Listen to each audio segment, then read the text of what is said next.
హే guys, ఎలా ఉన్నారు? Telugu, English, Hindi, Tamil. No, Telugu, English, Hindi versus Tamil. ఏంటి ఇలా అంటున్నాను అని మీలో కొందరు షాక్ అవ్వచ్చు, కొందరికి హిస్టరీ తెలిసినా కానీ ఇప్పుడు ఎందుకు ఈ టాపిక్ని తెచ్చాను అని అర్థం కాకపోయి ఉండొచ్చు. ఇప్పుడు నేను ఈ టాపిక్ చేయడానికి రీజన్ ఏంటంటే, ఈ సెంట్రల్ గవర్నమెంట్ తన హిందీ భాషని తమిళ్ వాళ్ళు ఒప్పుకొని రుద్దించుకునేదాకా తమిళ్ వాళ్ళకి ఇవ్వాల్సిన 2152 కోట్ల ఫండ్స్ని ఇవ్వమని ఫిబ్రవరి 15న బోల్డ్ స్టేట్మెంట్స్ ఇవ్వటంతో మళ్ళీ హిందీ వర్సెస్ తమిళ్ రచ్చ స్టార్ట్ అయింది. ఒకవైపు సెంట్రల్ గవర్నమెంట్, మరోవైపు జస్ట్ వన్ స్టేట్ అని అనుకుంటే మీరు పప్పులో కాలేసినట్లే. తమిళ్ వాళ్ళని పేరుకి అరవం అని అంటారు, కానీ వాళ్ళ భాష జోలికి వస్తే మాత్రం అరుపులు కాదు మెరుపులు పుట్టిస్తారు. ఇప్పుడు ఆల్రెడీ లాస్ట్ 10 days నుంచి తమిళ్ ప్రజల అరుపులకి వాళ్ళ మెరుపులకి దేశం మొత్తం సెన్సేషన్ క్రియేట్ అవుతుంది. అనవసరంగా తమిళ్ వాళ్ళని గెలికామరా అని సెంట్రల్ వాళ్ళకి తలనొప్పి స్టార్ట్ అయింది.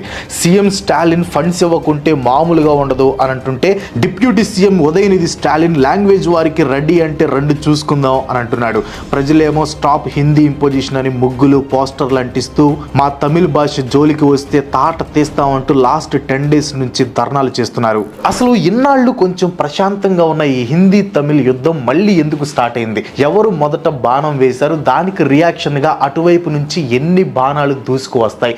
వీటితో పాటు ఈ రోజు వీడియోలో అసలు హిందీ తమిళ్ వారు మొట్టమొదటిసారిగా ఎప్పుడు స్టార్ట్ అయింది, అలాగే ఎందుకు సెంట్రల్ గవర్నమెంట్ తమిళనాడు మీద అంత కాన్సన్ట్రేట్ చేస్తుంది, దీంట్లో ఏమైనా రాజకీయ కోణాలు ఉన్నాయా, ఇలా ప్రతి విషయం కూడా తెలుసుకునే ప్రయత్నం చేద్దాం. యాక్చువల్గా ఇప్పటికీ కూడా హిందీ తమిళ్ వారు ఇంకా జరుగుతూనే ఉంది. ఈ వీడియో రిలీజ్ అయిన చాలా రోజుల తర్వాత కూడా చాలా విషయాలు జరుగుతూనే ఉంటాయి. సో ఈ వీడియోని నేను షూట్ చేస్తున్న వరకు ఏమేమి జరిగాయి అనేది మాత్రమే ఈ వీడియోలో చెప్పడానికి ప్రయత్నం చేస్తాను. వీడియో చాలా ఇంట్రెస్టింగ్గా, ఇన్ఫర్మేటివ్గా ఉండబోతుంది.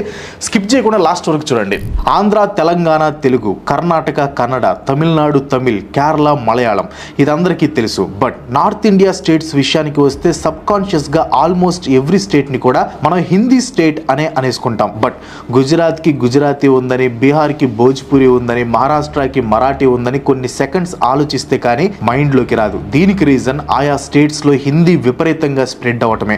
సెంట్రల్ గవర్నమెంట్ హిందీని అలా స్ప్రెడ్ చేయటమే. సెంట్రల్ గవర్నమెంట్ అంటే ఓన్లీ బీజేపీ అనుకోవద్దు, ఒకప్పుడు పవర్లో ఉన్న కాంగ్రెస్ కూడా. ఇది మీకు ముందు అర్థమవుతుంది. ఇప్పుడు అదే హిందీని తమిళనాడులో స్ప్రెడ్ చేయాలని చూస్తుంది సెంట్రల్ గవర్నమెంట్. ఇక్కడ సెంట్రల్ గవర్నమెంట్ అంటే ప్రజెంట్ పవర్లో ఉన్న బీజేపీ. బట్ తమిళ వాళ్ళకి మన దేశంలో నచ్చనిది ఏదైనా ఉందంటే అది హిందీనే. ఎందుకంటే హిందీ భాష కనుక తమ స్టేట్లోకి ఎంటర్ అయితే ఏం జరుగుతుందో వాళ్ళకి బాగా తెలుసు. అందుకే మన దేశంలో ప్రతి స్టేట్లో స్కూల్స్లో హిందీని ఒక సబ్జెక్టుగా బోధిస్తున్నా కానీ తమిళనాడు మాత్రం హిందీ సబ్జెక్ట్ని కాదు కదా, కనీసం హిందీ పదాలను